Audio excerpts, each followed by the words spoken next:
It's almost Halloween, and for some people, still don't have a costume.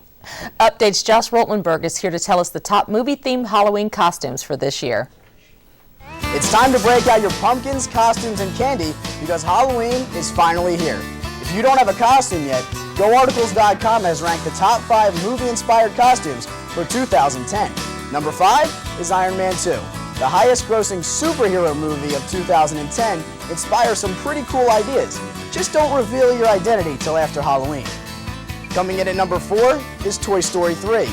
You might be too old to play with toys, but you're never too old to dress like one. Being Woody or Buzz Lightyear for Halloween could make you a hit if you go to a party or even infinity and beyond.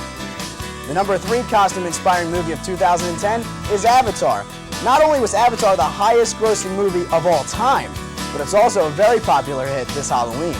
This is a costume that will definitely not turn your Halloween blue. Number 2 is Twilight Eclipse. The Twilight series offers the costume ideas of vampires and werewolves. Just make sure, if you're being Edward, don't run into Jacob. And the number 1 costume-inspiring movie of 2010 is Alice in Wonderland. This movie has a wide range of costume possibilities. Even with queens, cats, bunnies, and caterpillars, the most popular costume from this movie is the Mad Hatter. After making pirates cool on Halloween, Johnny Depp is back at it again in 2010, making the Mad Hatter a hit. I'm Josh Rotlenberg, and this has been The List. Temple Update. We'll be right back. Coming up on Temple Update, in sports, Cherry and White Knight take center stage at McGonigal Hall, and Fear is Alive at Eastern State Penitentiary, when Temple Update continues.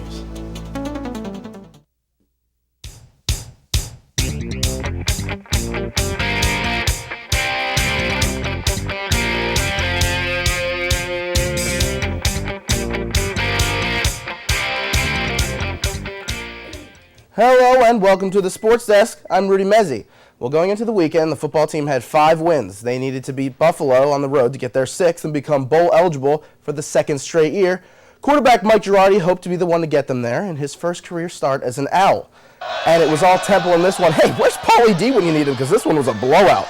The Owls just manhandled the Bulls in their 42-0 victory, their first time holding a team scoreless since 1992. Junior wideout Rod Streeter had 2 spectacular catches, both of which were touchdowns. The end zone also featured senior Michael Campbell as well as sophomore Bernard Pierce twice. The Owls will try to extend their winning streak to 3 at home at 1 on Saturday against Akron for the annual Pinkout game. And 9 Temple football players have received midseason honors from Phil Steele. The list includes 5 players from the offense, 2 from the defense, and 2 special team honorees. Now, the Owls had 2 first-team standouts, sophomore running back Matt Brown, who's averaging 5.5 yards per carry, and junior defensive tackle Muhammad Wilkerson, who already has 7 sacks this year. Wilkerson has also been named MAC Defensive Player of the Week. Fun fact. And the men's basketball team is starting to look good even before they hit the court. The Owls are the early favorite to take their 4th straight A-10 title. Senior forward Lavoy Allen was named to the preseason first team and all-defensive team, while junior guard Juan Fernandez earned second-team honors. But wait, there's more! The Owls will also receive a season-opening ranking of 22nd according to the ESPN USA Today poll. This is the first time the Owls will open a season with a preseason ranking since the 2001-2002 season. Now, with all this hullabaloo surrounding the men's basketball team, it was time for them to show the fans what they were all about. And they finally made their first public appearance as the 2010-2011 Owls on Cherry and White Knight at McGonigal Hall. And I was there to let fans know what they should expect from the 3-time A-10 champs this year. Cherry and White Night is a night of fun for the fans. But 15 guys who will sport cherry and white for the next 5 months are enjoying some last-minute fun before they play Seton Hall on November 12th. The men's basketball team is riding the success of a 29-6 season last year. While some players need to work on certain aspects of their game, I think it's going to be a transition to come back to that point guard spot. I think without Louis Guzman, I'm going to have to play that spot, and it's going to be a challenge to make this team play and also score like last year. I'm not really much of a vocal guy, so I'm going to try speak to my teammates more and just try and lead by example also. It seems like the whole team is working towards the same goal. We were trying to get back to the NCAA tournament. That's always the primary goal. Just to win another A-10 championship and go a little bit further in the tournament this year. To get a 4th straight A-10 championship would be great. I think one of our goals this year is make a run in the tournament. Definitely get there again and try to pass that first round. And no matter what happens this season, they always have kind words for their fans. I love you guys. Support us. Come to our games, and hopefully we'll be able to bring the 4th A10 championships. Just thanks for any support that you give during the course of the year. We all need that. I think the student support is critical to any success all of our teams have. Guys, with all this excitement about the basketball team, I don't know what you guys are being for Halloween, but I'm being Friend Dunphy. It's actually a pretty good costume. You look just like him. Thank you, Rudy. It's now time once again for Update Music Trivia Question of the Week. Here's John Mailer. With Halloween creeping up on us like a ghost, there's much more to hear than trick or treat. There's plenty of Halloween music out there, which brings us to our music trivia question of the week. We ask, what Halloween song has sold over 4 million copies, received 3 gold records, and hit #1, making it onto the Billboard charts 3 times? Is it A, The Purple People Eater, B, The Monster Mash, or C, I Put a Spell on You? I'll be back in 60 seconds with the answer. The answer is B, The Monster Mash by Bobby Pickett and Lenny Capizzi. The song was written in about an hour and a half and reached #1 on October 20th, 1962, after 8 weeks on the charts, just in time for Halloween. This has been the Update Music Trivia Question of the Week. I'm John Mailer.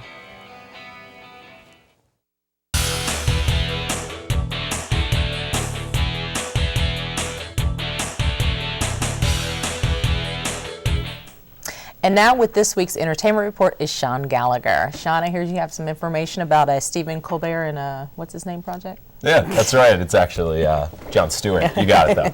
So TV personalities Jon Stewart and Stephen Colbert are gathering for the first ever rally to restore sanity and or fear. The event is a satirical response to conservative TV and radio host Glenn Beck's Restoring Honor rally held in late August. The event is being held Saturday, October 30th at the National Mall in Washington, D.C., and the event is estimated to have over 200,000 in attendance. And Thursday, October 28th is the final day to see the Art and Salvation in Upper Egypt exhibit at the Tyler School of Art. The exhibit features 2 late antique churches in Upper Egypt, including a virtual tour. A sculpture by Nicholas Kripple and painting by Susan Moore, which were inspired by the monuments, will also be on display. A month after Hank Baskett was cut by the Philadelphia Eagles, wife and reality TV show star Kendra Wilkinson has left the city as well. However, Wilkinson is headed back to Los Angeles, not Minnesota, where her husband is playing with the Vikings. The couple spent the last 8 months in Philadelphia until Baskett was released September 21st. Season 3 of the reality show, Kendra, begins on November 7th. And for those of us too old to trick-or-treat, you can head down to Eastern State Penitentiary for Terror Behind the Walls. The massive haunted house located on the 2100 block of Fairmount Avenue is said to be one of the best in the country. Terror Behind the Walls offers 6 different areas of fright throughout the haunted house. Ticket prices depend on what night you go, ranging from $20 to $30. And it's easy to come up with a costume when you're younger, but once you reach college age, coming up with something creative is a little more difficult. For costume ideas, Genevieve LeMay has more. Is here, and every year it's the same dilemma. How am I going to top last year's costume? Let's see what Temple students have come up with so far. I think I'm going to be the Red Power Ranger. I think I'm going to be Nicki Minaj. An astronaut. On Halloween Day, we're actually shooting a student film. It's some kind of zombie thing. I'm one of the zombies in it, so I've been told I get shot in the heart, so we're going to have like a blood squib set up on my heart with a firecracker inside that'll squirt blood everywhere when I get shot. A stereotypical German yodeler with lederhosen and a white shirt and a hat and some like brown buckled shoes.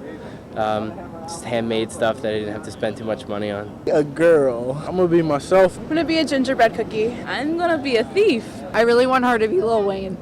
I think that would be really good. But she doesn't. She's not into it. Lil Wayne. No, absolutely not. Wow, everyone has really outdone themselves this year. If you haven't got your costume yet, hopefully you've been inspired. Reporting for Temple Update, I'm Genevieve LeMay.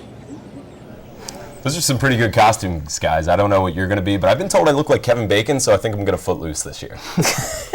Well, since I have to work between you two esteemed gentlemen, I think I'm becoming Wonder Woman. Nice. Yeah. I'm just going to be Danny DeVito. Yes.